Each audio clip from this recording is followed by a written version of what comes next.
Week 11 is upon us. This season is going by quickly.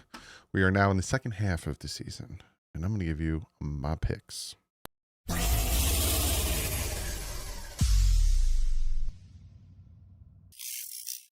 What is up, football fans? I appreciate everyone who's hanging out and watching the picks video. You mean the world to me. Miami Dolphins coming off a big victory, so I'm still feeling pretty good about it. And then we're taking on the Commanders in Madrid. We'll see how that goes. But I'm going to give you my picks for this week. And obviously, they are sponsored by Sleeper. You get a 100% match up to $100 if you use the promo code DDW. And also, if you're like, I just want to give it a whirl. Nice free $20 entry, no deposit needed. Now, this is what the app looks like. Really fun, easy to use. And come over here, click on the picks. And let's see how I did last week. 10-4, not too bad. I had the Panthers winning. I had the Bills winning. I had the Jaguars winning. There's always a few upsets. So, we'll see how it goes this week. You know what I'm saying? So we're going to jump into it. Thursday Night Football. And we go Patriots are hosting the New York Jets. 11.5 points the Patriots are giving the Jets. Now, I just want to say something, right? Patriots came out and they beat Tampa Bay. And they did it soundly, right? And I'm all for it. Patriots, you're playing who's in front of you. You took care of, can't speak, of the Tampa Bay Buccaneers. You beat the Buffalo Bills. And everyone's sitting here saying the Patriots are back.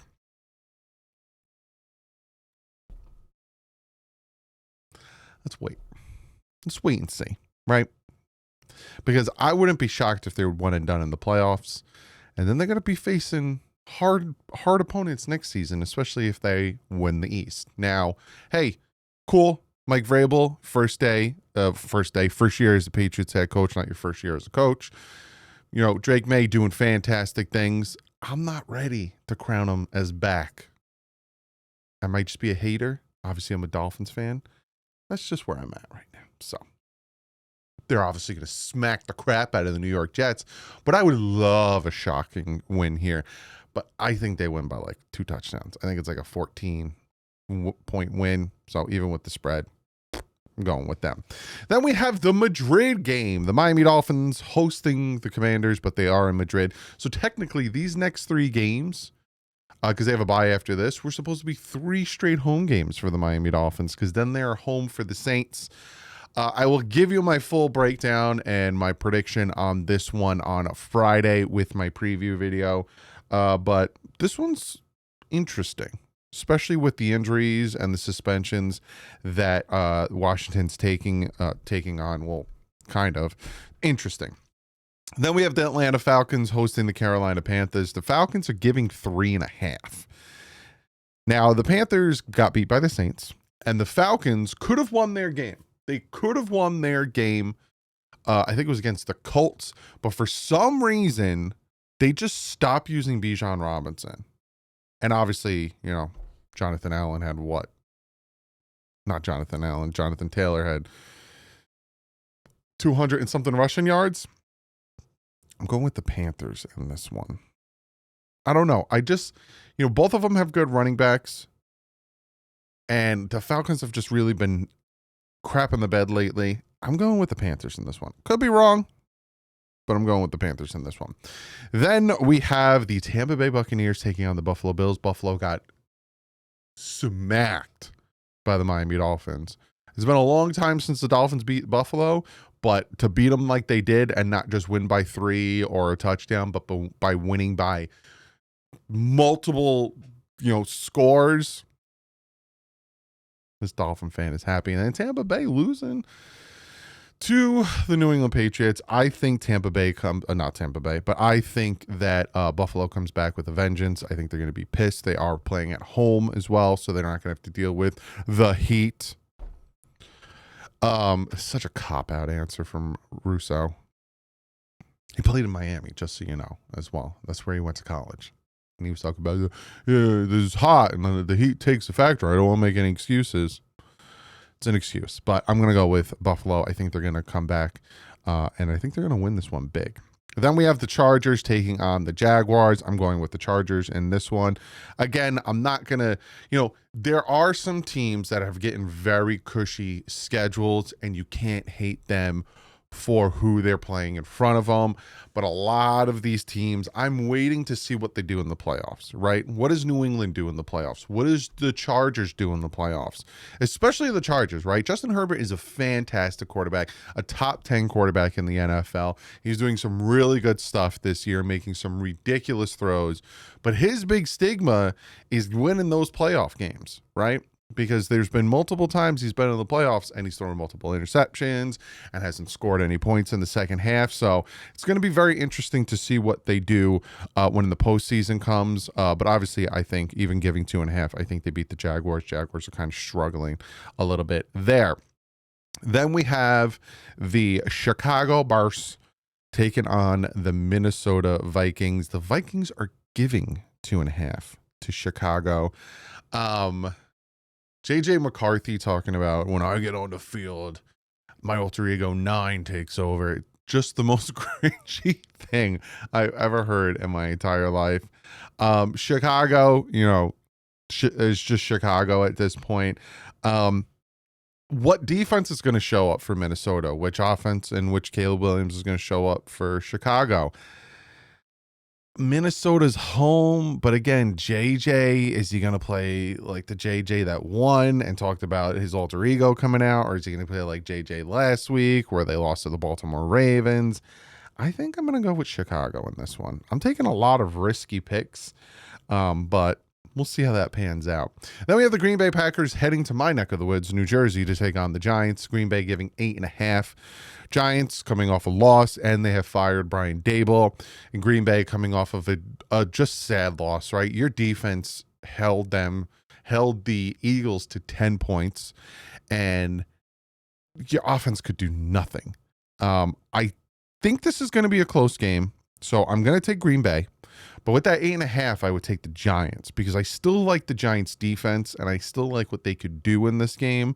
But I do think that the Green Bay Packers bounce back and win this game. Then you have the Cincinnati Bengals taking on the Pittsburgh Steelers, the Steelers couldn't do anything against the Chargers. Aaron Rodgers looked like crap. And then you got Cincinnati, who I think is coming off a bye, if my memory serves me. I'm going with the Pittsburgh Steelers in this one. I expect them to also have a bounce back.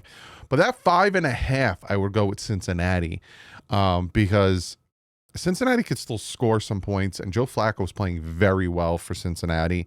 So this could be a 3-point win for Pittsburgh. But, that's how I see that. Then we have the Houston Texans taking on the Tennessee Titans, 1 o'clock on Fox. 4-5 taking on 1-8. This could be a tricky game, right? Tennessee has already won a game by being tricky good. Now, Houston, I'm going to take them because they should be the better team in this one. At 7.5, I would probably go with Tennessee because, again, I think this might be a tricky one and might sneak up on Houston, but I'm going to take the Houston Texans in that one. Then we have San Fran taking a trip down to Arizona. Yeah, right. It's San Fran, and then you go down to Arizona. San Fran gave it 2.5. Arizona down bad, right? Jacoby Brissett played well last time he played. I think they're coming off a bye. San Fran, Mac Jones is doing his thing. They got smacked by the Rams, though. I'm gonna take San Fran. This one can go either way, if I'm being honest with you. Really could go either way. Speaking of a good game, I think this is like one of the first that's an actual good game. Now, Tampa Bay and Buffalo is a good game. Outside of that, this is probably like the second good game, which is the Seahawks taking on the Rams. And the Rams are red hot right now. Seahawks also, again, 7-2, taking on 7-2, kind of fighting for that NFC West division. I'm going with the Rams. I really like the way Stafford's playing. Puka Nacua and Adams. And I just really like the way that whole team is gelling right now. I think this is going to be a close, good one. I think this is going to be a fun one to watch. Will I be watching it? I don't know. My game will be over at 1, and then my wife might want to go out and do some things on a Sunday. Back-to-back Sundays because they got to buy next week. So I'm going to take the Rams in that one. Then we have the Baltimore Ravens heading to Cleveland. The Ravens are kind of getting back in that groove and sitting at 4-5, taking on the Cleveland Browns, who just won't play Shedeur Sanders. Like, they lost to the Jets, who Justin Fields did nothing. They had a punt and a kick return back-to-back on them. Baltimore's coming in. I think Baltimore's going to smack them around, to be honest with you. If they played Shedeur, I'd probably feel like, oh, this could be a closer game, but for some reason they keep putting Dylan Gabriel out there, so I don't know, man. I don't know about that one. Then we have Kansas City taking on the Denver Broncos. I'm going with Kansas City in this one. Denver was just God, that game on Thursday night was horrible, and Kansas City seems to be back in that groove, so we'll see how it pans out, but I do like Kansas City in this one. This is the big one, and this is probably the thumbnail of the Detroit Lions taking on the Philadelphia Eagles. The Eagles are only giving 1.5. Now, the Eagles offense did nothing against Green Bay, and I have Jalen Hurts as my fantasy quarterback. Thank God Jacobs had a tackle for loss of the Green Bay Packers, so I won my game off of that tackle for loss because he lost points on that. But I need the offense of Philly to do something, but doing it against Detroit is going to be hard. I am going to take Detroit in this one. I like the way their defense is playing, and at some point there has to be enough pressure on the referees to start calling these offsides or false starts on the Philadelphia Eagles on the tush push, because it's getting real bad, like obvious bad, like. And I get it, right? The Eagles are like, they're going to get rid of it next year. We're just going to keep using it until we get called for it or whatever, because we're not going to be able to do it next year. I get it, but golly. Then finally, we have a Monday night game. Now we're back to these horrible Monday night games with the Dallas Cowboys taking on the Raiders. I'm going with the Dallas Cowboys. To me, they are the better team than the Raiders. But this might be a close game as well. We'll see how Geno Smith looks, but Dallas is the better team. So we'll see how this all pans out. Do I do better than I did last week? And again, if you want to find out what I think about the Dolphins and Commanders, you have to watch Friday's video. But other than that, I will see it tomorrow. I'll make a video tomorrow if breaking news happens, but you'll definitely see me on Friday for the preview of the Dolphins hosting the Commanders in Madrid. Going to be a fun one, and then I'll be live Sunday at 9:30 in the morning for that game. But other than that, like usual, stay classy and fins up.